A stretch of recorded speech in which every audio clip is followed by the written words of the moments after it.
Salut à toutes et à tous et bienvenue sur Warzone, votre podcast spécial baseball universitaire et le tout en français. Bien content de vous retrouver après de nouveau quelques semaines d'absence. Comme j'avais dit, j'étais en déplacement, parti en France et je suis revenu la semaine dernière. J'ai repris le boulot et compagnie, donc il m'a fallu un petit temps d'adaptation avec les 6 heures de décalage. Mais je suis bien content de vous retrouver là avec donc un épisode qui va être assez tranquille. Vous le savez, on est en pleine, on va dire, off-season en termes de baseball universitaire. Si on parle de pure actualité universitaire, on est clairement dans la période du football. Là, ça a repris depuis 2 semaines, 2-3 semaines. Bon, on a aussi la NFL qui a forcément repris. On arrive tranquillement vers l'automne. Et tout ça me fait dire que forcément avec une actualité qui n'est pas super chargée, ça me permet aussi de prendre le temps de pouvoir parler d'autres sujets. Et ça va être un peu l'occasion de ce podcast et puis les prochains épisodes de ce podcast pour pouvoir aussi élargir un peu le scope.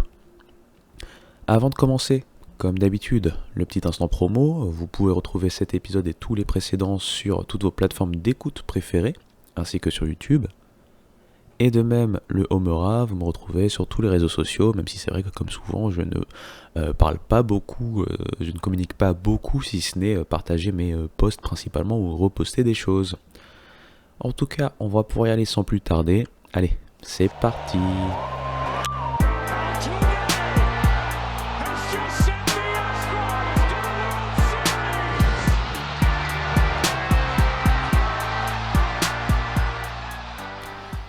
Comme je le disais en préambule, l'actualité est un peu plus légère forcément. Quand on parle de mouvements, que ce soit de coach ou de joueurs, la plupart des gros mouvements ont été effectués. Là, je lisais sur un baseball qu'un coach qui était quand même assez référencé dans la A10 vient d'être remercié. Et c'est un peu bizarre en termes de timing. C'est Darren Hendrickson. Alors, il était le coach de Saint-Louis. Saint-Louis, c'est pas forcément une grosse fac de baseball, mais à sa tête, il a permis en fait à ce programme pendant les 18 saisons à sa charge d'avoir plutôt une réputation solide. Il n'y a pas si longtemps que ça, ils étaient au tournoi national. Je sais qu'ils ont remporté plusieurs fois la A10, il a été coach de l'année en A10, ils sont allés 3 fois sous son mandat au niveau du tournoi national. Donc c'est pas non plus exceptionnel, mais ça reste un coach référencé de cette conférence. A priori on n'en sait pas plus, mais voilà, c'était juste un exemple de petits mouvements qui arrivent un peu sur le tard, puisque là, vous le savez, ils sont déjà dans la réflexion de composition avant les scrimmages, les matchs et les reprises d'entraînement d'automne. Ça arrive là dès fin septembre, début octobre, les premières facs vont commencer à rassembler les joueurs. On est aussi dans une période assez trouble, puisque vous le savez, on en a parlé plusieurs fois la saison dernière, et même la saison d'avant, on a pas mal de gros chamboulements au niveau du sport universitaire. On a ces fameux settlements qui sont toujours d'ailleurs d'actualité à l'heure où on parle. J'en parle pas trop, puisque d'un jour à l'autre ça change, c'est toujours un peu compliqué, c'est toujours un peu en mouvement. Même si les principales lignes, on en a déjà parlé, notamment le fait d'avoir plus de scholarships, et ça va aider notamment en termes de college baseball. Les facs pourront avoir jusqu'à 34 scholarships, 34 bourses attribuables. Pareil, la partie limitation de l'effectif à 34 joueurs au lieu de la non-limitation d'effectifs qu'on a vu jusqu'à présent, et des fois on avait des effectifs pléthoriques, ça va entrer normalement en compte, même si c'est pas encore complètement confirmé, mais ça voudrait dire pour le college baseball que chaque saison à partir du 1er décembre, on finit les derniers cuts pour avoir un effectif de 34 joueurs. Et justement, cette mise en place, si elle s'avère vraiment être mise en place là incessamment sous peu, va nous permettre de pouvoir un peu voir l'évolution et les trends, puisque une des idées qui a été évoquée notamment par Dana Baseball, c'est la possibilité de voir de moins en moins de transferts ou d'inscriptions dans les portails des transferts des joueurs qui viennent de conférences, par exemple mid-majors ou autres, et qui voudraient avoir plus d'exposition dans une grosse fac. Pourquoi ? Parce qu'ils prendraient le risque d'aller se frotter à la concurrence. Et avec maintenant un effectif limité à 34 joueurs, si vous signez, vous partez sur le portail de transfert, vous signez dans une grosse fac, et au final vous êtes coupé, ça vous fait perdre une année. Donc voilà, on verra bien un peu comment ça se passe, mais Volleyball à part ça, à part aussi souvent l'été, comme j'ai dit, j'en avais parlé il y a 2-3 épisodes de cela, vous savez, il y a la Cape Cod League, il y a d'autres ligues d'été, il y a aussi les rassemblements jeunes de Team USA, etc.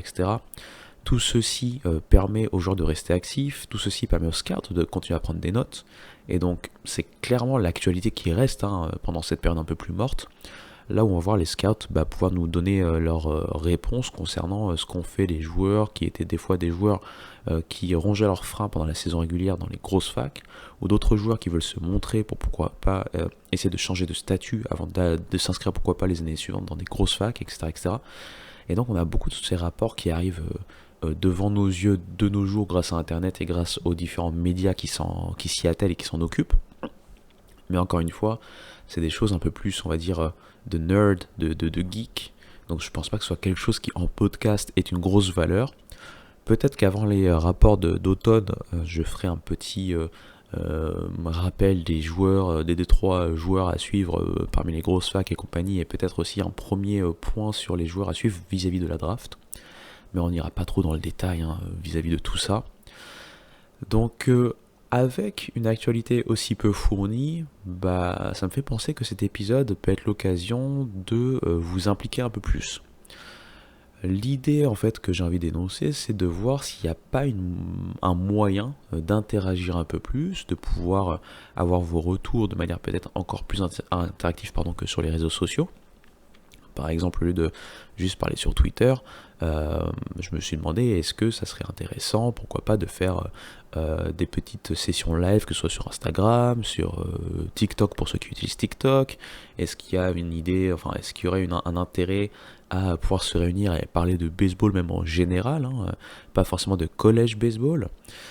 Donc c'est à vous, pour ceux qui vont écouter cet épisode, si vous pouvez revenir vers moi via les réseaux sociaux, donc c'est-à-dire via Twitter, via Instagram, via n'importe quel des réseaux sociaux que vous utilisez et par lesquels vous êtes en contact avec moi et par rapport à mon contenu, pour savoir ce que vous en pensez. Est-ce qu'il y a est-ce que cette idée de pouvoir interagir, sachant que les horaires vont être un peu spéciales à mettre en place. Les week-ends, je ne suis pas disponible. Je suis disponible en général du lundi au jeudi pour faire simple. Et à des horaires assez tard, heure française, puisque on va dire à partir de minuit, 1h du matin. Donc ça serait vraiment des choses en petit comité pour des gens peut-être qui se couchent un peu plus tard, mais qui ont cette envie de pouvoir discuter un peu de baseball de manière chill, pouvoir poser des questions, en savoir un peu plus, parler aussi de pop culture et baseball, pourquoi pas de parler cinéma et baseball, puisque c'est très important dans l'institution américaine, le baseball est souvent une zone importante dans la pop culture, et notamment dans les films. Si vous voulez aussi parler de baseball étrange, quand j'ai étranger de baseball hors États-Unis, par exemple les baseballs latins, sud-américains, les baseballs asiatiques, notamment la Corée et le Japon que je suis quand même de manière assidue. Il y a aussi bien sûr la Coupe du Monde, la World Baseball Classic qui arrive en 2026, avec normalement, si tout se passe bien, des effectifs énormes. Il y a eu pas mal de commits de stars, que ce soit Team USA, que ce soit l'équipe japonaise tenant du titre, etc., etc. Donc il y a moyen de parler de beaucoup de choses liées au baseball. Donc voilà, n'hésitez pas à me dire ce que vous en pensez. Et on va pouvoir reprendre le cours de cet épisode. Mais avant ça, je vais faire une toute petite pause musicale.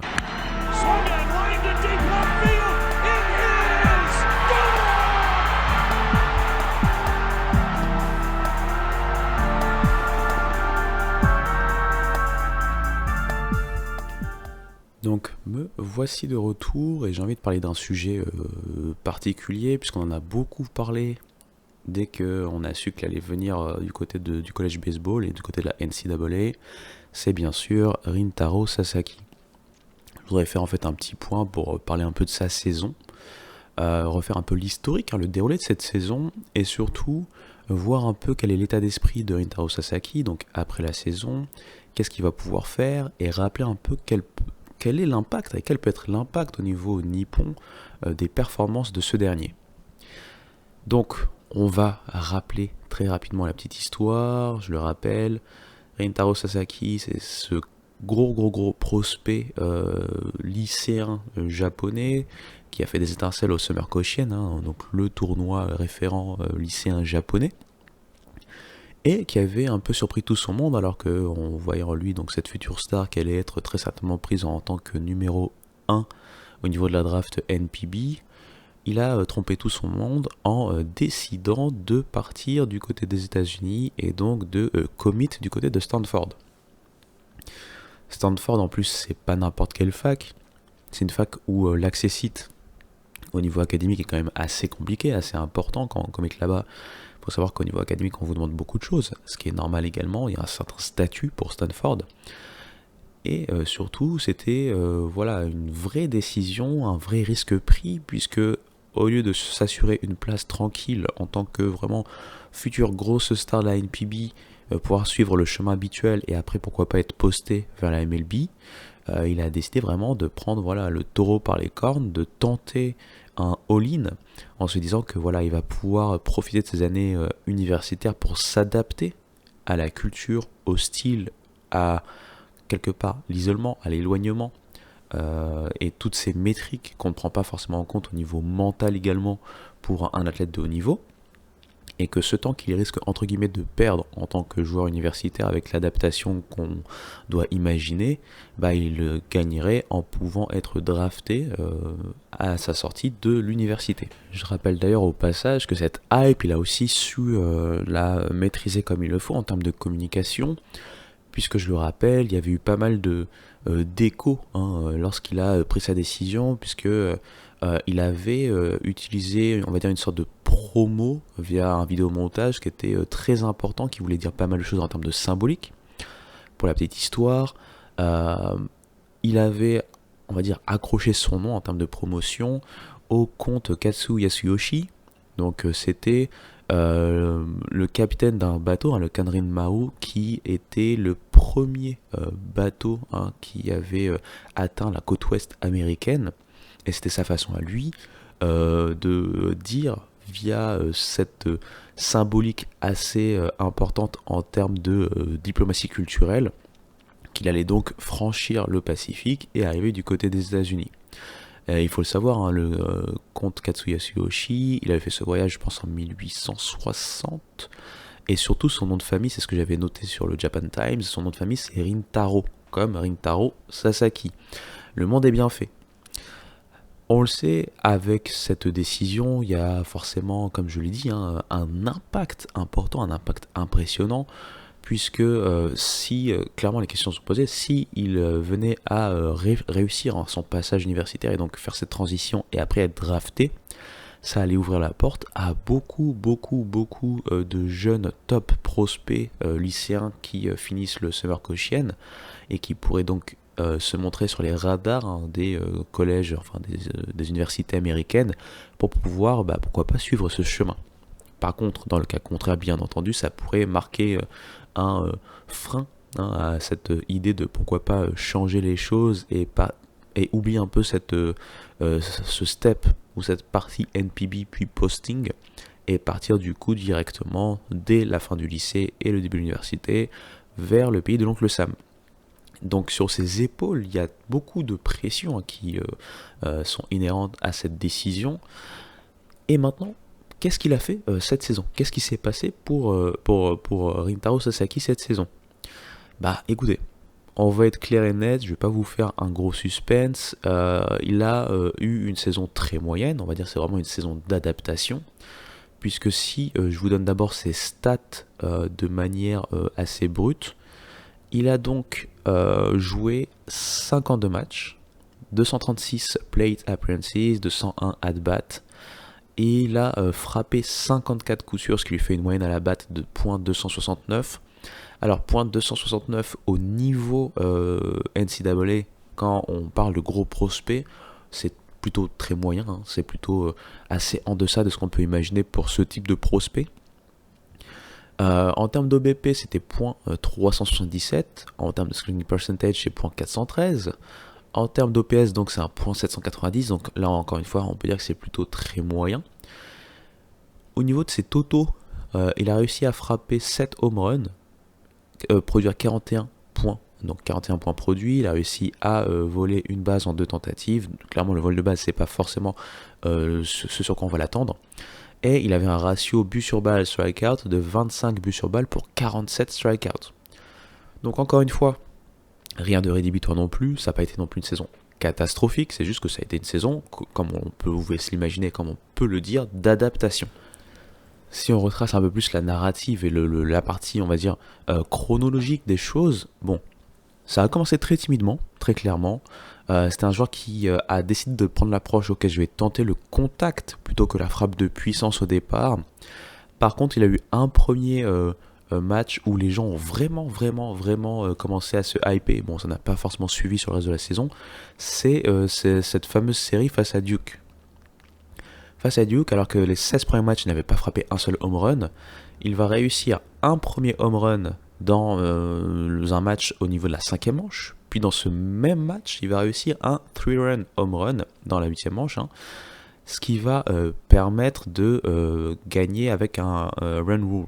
Donc ça veut dire qu'ils ont gagné avec plus de 10 runs d'avance sur moins des 9 manches.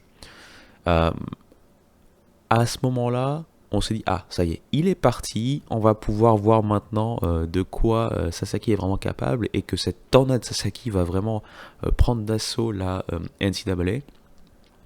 Ça n'a pas été le cas, très clairement, ça n'a pas été le cas. Après, sans vouloir trouver des excuses, pour Stanford en général, ça n'a pas été si facile, ça avait très bien commencé, notamment en ACC avec des séries gagnées notamment du côté de UNC, face à Duke, etc. Mais très vite, on a senti la problématique qu'on pouvait quelque part anticiper. Ces voyages à répétition, je pense, moi c'est un peu mon avis, c'est partir de la côte ouest, c'est-à-dire complètement l'autre côté, pour aller du côté de la côte est, pour faire des séries à l'extérieur, ce genre de choses, alors que vous gérez aussi votre quotidien académique et sportif dans une grosse fac comme Stanford, c'est très difficile pour des jeunes adultes comme ça de pouvoir enchaîner de telle manière. Donc je pense que ça a été vraiment une saison d'adaptation pour tout le monde, que ce soit pour Stanford en tant que fac, nouvelle fac de la ACC, alors qu'eux ils sont dans la côte opposée. Je rappelle, c'est quand même, ça peut être du 5-6 heures de vol des fois, donc c'est vraiment impressionnant ce qu'ils font en termes de kilomètres avalés. Et on peut mettre ça en corrélation avec la propre première année, on va dire, de Rintaro. En plus de ça, pour Rintaro, il a fallu aussi s'accommoder de certaines tâches quand on est une star nippone et qu'on a aussi une communauté japonaise forte aux États-Unis.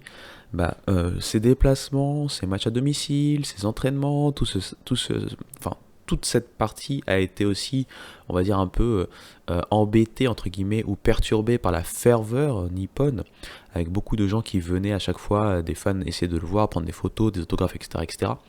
Pour une star établie au niveau professionnel, ce n'est pas si choquant.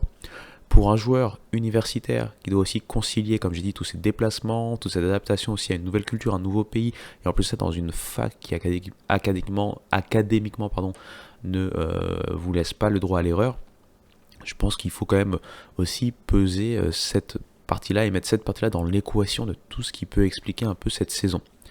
Et surtout, je rappelle, ça reste moyen, surtout quand on parle de gros prospects, mais ça reste quand même au-dessus de la moyenne de la plupart des freshmen en termes de NCAA. En NCAA, un freshman va pas avoir ce genre de moyenne dès sa première année, etc. Je parle en termes de moyenne. Il n'y a que les joueurs type star établis dès les circuits lycéens, etc., mais qui ont pour eux cette habitude de pouvoir travailler dans le circuit américain depuis leur temps d'enfance, que vous allez voir, pour lesquels vous allez voir ces chiffres beaucoup plus hauts. Donc rien d'alarmant. Maintenant, d'après Rintaro Sasaki lui-même, quand on regarde un peu ses interviews post-saison, il y a une certaine déception, ou certains diront peut-être un certain pessimisme, ou une certaine dureté sur son propre jugement de sa saison, puisque on lui avait posé la question, sur 10, combien il donnait à sa première année à la fac, en comptant la partie académique et la partie sportive. Et il a dit 3 sur 10, sachant que sur les 3 sur 10, il donnerait 2 points à la partie académique et un seul point à sa partie baseball. Donc, clairement, il y aura encore beaucoup d'attentes pour Rintaro Sasaki. Une chose aussi à noter et qui est très importante pour moi, c'est qu'il est dans une fac où on a un coach, Dave Esker, qui sait former des futurs joueurs de MLB. Il y en a eu à l'appel du côté de Stanford, même dans les saisons récentes. On en voit encore beaucoup qui ont atteint les ligues majeures. Et avoir un tel formateur comme coach, ça va normalement pouvoir aider Sasaki à pouvoir aussi un peu settle down, c'est-à-dire prendre du recul, pouvoir travailler sur ses points forts travailler sur ses points faibles, continuer à augmenter ses points forts et surtout continuer cette adaptation puisqu'il ne sera que sophomore la saison prochaine pour sa deuxième saison à la fac de Stanford. Maintenant, pour finir avec ce sujet Rintaro Sasaki, quelques questions se posent et notamment une principale, c'est est-ce que Rintaro Sasaki va se présenter à la draft 2026 ? Est-ce que tout d'abord il a le droit ? C'est quelque chose que moi je n'ai pas pu voir en termes de renseignements. Moi je me suis référé sur le règlement habituel qui fait que si en termes d'année civile vous allez avoir 21 ans sur l'année de la draft, vous êtes normalement éligible même si vous êtes sophomore. Ça va être le cas pour Rintaro Sasaki parce que si je me rappelle bien c'est un 2005. Et donc 2026 c'est l'année de ses 21 ans. Donc normalement il serait éligible. Maintenant, être éligible c'est une chose. Va-t-il être drafté ? C'est autre chose. Va-t-il pouvoir se montrer pour être même imaginé comme un joueur que l'on peut drafter ? C'est une autre chose. Et bien évidemment, il faudra vérifier si mes dires sont justes par rapport à sa situation qui est particulière, puisqu'il vient certes en université, mais d'un cursus particulier. Est-ce que ça s'applique juste à tous les cursus en général, ou est-ce que pour quelqu'un qui vient de l'étranger, mais vient étudier à la fac américaine, il y a une autre règle? Ça, je ne suis pas sûr, je vérifierai peut-être pour un prochain podcast. Mais clairement, cette saison est une saison charnière pour Rintaro Sasaki déjà. C'est pourquoi aussi c'est un risque, parce que l'adaptation est très courte, puisqu'on parle de potentiellement maximum 4 saisons en termes de baseball universitaire. Vous ne pouvez pas continuer de répéter vos gammes tranquillement, entre guillemets. Et surtout quand il y a l'aspect draft, l'aspect aussi excitation, souvent ce n'est que deux vraies saisons pour pouvoir se montrer et s'adapter et sauter dans le grand bain de la MLB en passant bien sûr par les ligues mineures. Donc clairement, c'est où est-ce qu'il va se retrouver dès les entraînements d'automne, à quel point on va le voir évoluer, et est-ce qu'il est prêt, est-ce qu'il va se sentir prêt, est-ce qu'on va voir un Rintaro Sasaki potentiellement dans les joueurs à potentiel de draft pour la saison prochaine. En tout cas, si cette saison ne restera pas dans les annales, que ce soit pour Stanford, éliminé dès le premier tour du tournoi de conférence ACC, et qui a terminé 13e en termes de saison régulière, ni une saison incroyable pour Sasaki, qui a montré des choses, des petits, des petites choses sur lesquelles on pourrait anticiper sur ce qu'on peut attendre d'un joueur tel que lui. Et surtout, il a apporté quand même des choses en termes d'affluence et d'audience pour Stanford, qui n'est pas négligeable. Il faut toujours en parler aussi, cet aspect marketing est important. Il a d'ailleurs une musique à son nom, je pense que c'est J-Boy. Donc voilà, c'est un petit mot sur le côté. Mais clairement, la dernière question que j'ai envie de poser, c'est est-ce qu'on va voir Rintaro Sasaki comme un élément purement marketing et une marque, tel qu'il est en ce moment à l'heure où on parle, ou est-ce qu'on va pouvoir jauger et voir le Rintaro Sasaki que tout le monde attend, que ce soit côté nippon ou côté américain, dès la saison prochaine. C'est un peu tout le mal qu'on lui souhaite, et on verra bien, je vous en parlerai bien sûr au fur et à mesure de la saison. Voilou. J'ai envie de stopper là, puisque j'ai pas, comme j'ai dit, pas grand chose à dire. Encore une fois, je compte sur vous sur cette partie interaction dont j'ai parlé un peu auparavant. J'espère que malgré l'aspect court, je cherche mon français comme d'habitude. Malgré l'aspect court de cet épisode, j'espère que ça vous aura quand même plu d'avoir un petit focus rapide, un petit retour rapide sur la saison de Rintaro Sasaki et les expectations, les attentes autour de lui pour les saisons à venir. N'hésitez pas comme d'habitude de revenir vers moi, et je vous remercie encore une fois beaucoup pour les écoutes, pour les interactions. Je suis bien de retour, donc c'est-à-dire que normalement on va reprendre un rythme beaucoup plus habituel. Vous ne devrez pas me voir quelques semaines disparu, puis de retour, puis quelques semaines disparu, puis de retour. Et dans tous les cas, si jamais c'est le cas, j'essaierai quand même de communiquer un peu plus sur les réseaux sociaux. On va essayer de parler doucement pour pouvoir articuler et pouvoir finir nos phrases. Mais en tout cas, sur tous ces bons mots, je vous dis tout simplement à très bientôt. Allez, ciao.